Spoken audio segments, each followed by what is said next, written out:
Welcome back to another spooky bedtime story. This one is called Timmy and the Girl in the Picture Frame. One rainy afternoon, Timmy was stuck inside with nothing to do. No TV, no internet, just the sound of thunder and the drip, drip, drip of water coming from the gutters outside. He wandered through the house, bored out of his friggin' gourd, until he found himself in the dusty old hallway outside the guest bedroom, the one that no one really ever used. That's where he noticed a picture frame on the wall that he'd never seen before. It showed an old-fashioned black and white photo of a woman in a dress standing very still in front of a tree. She had no smile, no color, just big dark eyes staring straight out of the picture. Timmy raised his eyebrows and slicked back his hair and said, "Ooh la la, hubba hubba, who is this formidable lady?" He leaned in. The glass was a little foggy, like it hadn't been cleaned in years, and so he blew some hot air on it and wiped it with his sleeve. But as he cleaned it, the girl flinched. Timmy jumped back. "Wait, what?" He stared at it for a moment. But she was still now, motionless. But he could have sworn. He leaned in again. While she wasn't moving, he now noticed her head looked a little more tilted than before, like she had just moved a tiny bit and was stationary again. Timmy felt the hair on his arm stand up. Okay, that's really weird, man. Like, that's creeping me way out, dude. That's scary. He turned and started to walk away, but halfway down the hallway, he stopped after hearing the sound behind him. He froze. He slowly turned back to face the picture. It was the source of the strange noise. The frame now hung on the wall, tilted. Must have just slid on the hook, Tommy hoped. Yeah, let's go with that. Before he could turn back to leave, he heard another noise. It was faint, like the soft creak of a floorboard. Timmy looked around the hall, which was still empty, then back up at the picture frame. But wait, the frame had changed. It was now empty. The woman was gone. Timmy froze. Where did the smoke show of a babe go? My little darling picture gal, my sweet, sweet crush. He began to sweat nervously, so much so that a big, wet spot ran down his back. It was gross. Timmy backed away from the empty, haunted frame.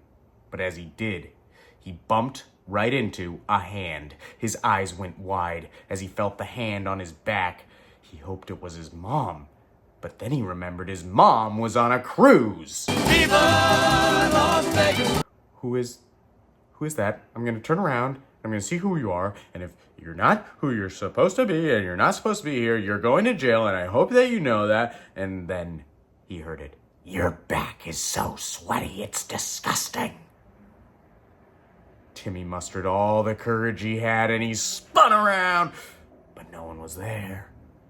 Timmy shook his head confused. Am I going crazy? But what? How? I mean, I swore. He looked down. He saw wet footprints, and they looked like they belonged to a lady. And they were leading straight into the guest bedroom. Timmy stared at the open door. Inside of the room, it was dark. Very, very dark. And then from inside the room came a voice. You saw me. No, I didn't, Timmy lied. Yes, you did, said the voice inside the room. Oh, you mean on the picture? Yeah. I do kind of remember that now, a little, sort of noticing you, but it was just like a tiny bit. But, why? Is that bad? Timmy waited for a response, but it was silent. Then, booming out of the doorway, "Nobody can see me," the voice howled. "Oh, okay, well, sorry, how could I have known that?" "It's written on the big sign next to the frame." Timmy spun around confused. There's no... Oh, right next to the empty picture frame was indeed a very large sign that said, "Do not look at the woman in the picture. Nobody can see her, and all who do are doomed." Oh, Timmy turned back pleading. Listen, I didn't see that, so I didn't know that. You gotta believe me. Silence, the voice said, and Timmy shut his trap. Why don't you come into the dark guest room here? It'll just take a minute. Timmy looked into the dark room. It was abnormally dark, void of light entirely. So dark, Timmy considered it could be a portal into a new world. He didn't think it was a good idea to go in there. No thanks, I'm good. But thank you, though, Timmy said. But I insist, the voice hissed. Timmy gulped, then took a step closer. That's it, little further. Suddenly, Timmy had an idea. He felt around his back pocket and sighed with relief. Good, it was there. He had the flashbang grenade his senile grandfather gave him for last Christmas. Little closer, yes, little closer. You did see me after all, shouldn't have done that. Timmy stood just a foot from the door now. Yes, almost at the second location. No problem with that. But Timmy knew that you're never supposed to go with a kidnapper to a second location. Always fight at the first location, even if it seems unwise. So he stopped where he was, and like a cowboy about to duel, he readied his hand. The voice continued to beckon him closer, but Timmy stood motionless. He was like a dang statue. Then the voice grew impatient. Come on, will ya? Why aren't you coming? And then out of the pitch-black room, the face of a woman from the picture popped out. She was pretty nice looking, and her hand reached out to grab him. You're coming with me, she screamed, but before she could grab him, Quick Draw Timmy Spartan kicked her in the chest while grabbing the flashbang and chucking it after her, then slamming the bedroom door shut. He heard her yell, What's that? Oh no! A flashbang! My biggest weakness! Timmy dove down the stairs to cover from the incredibly loud bang and the disorienting flash of the flashbang. And boy, did that thing pop off, dude.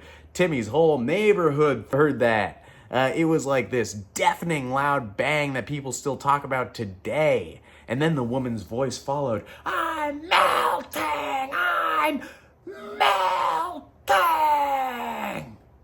Then there was silence.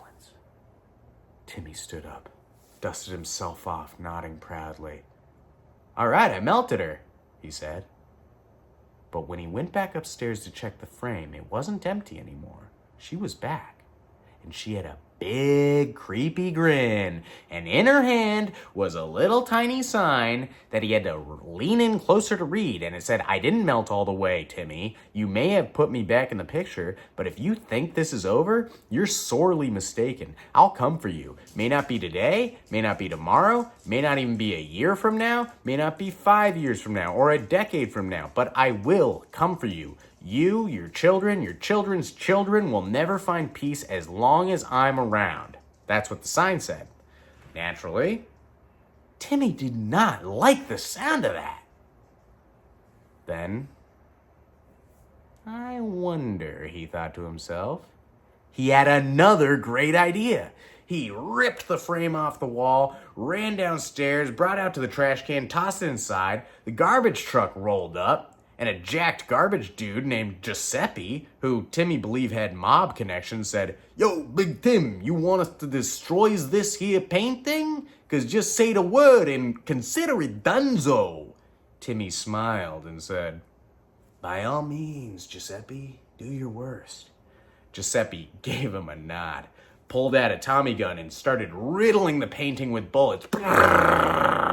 Then put the frame in a block of wet cement, waited for it to dry, and then tossed it into the Hudson. While they were doing that, Sully flew by and gave them a wave as they were dumping the painting. Then they realized he's not waving to say hello.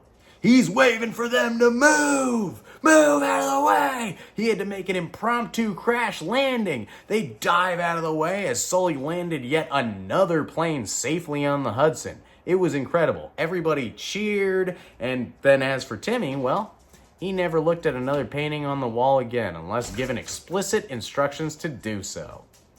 The end. Hey, Mads. Yeah!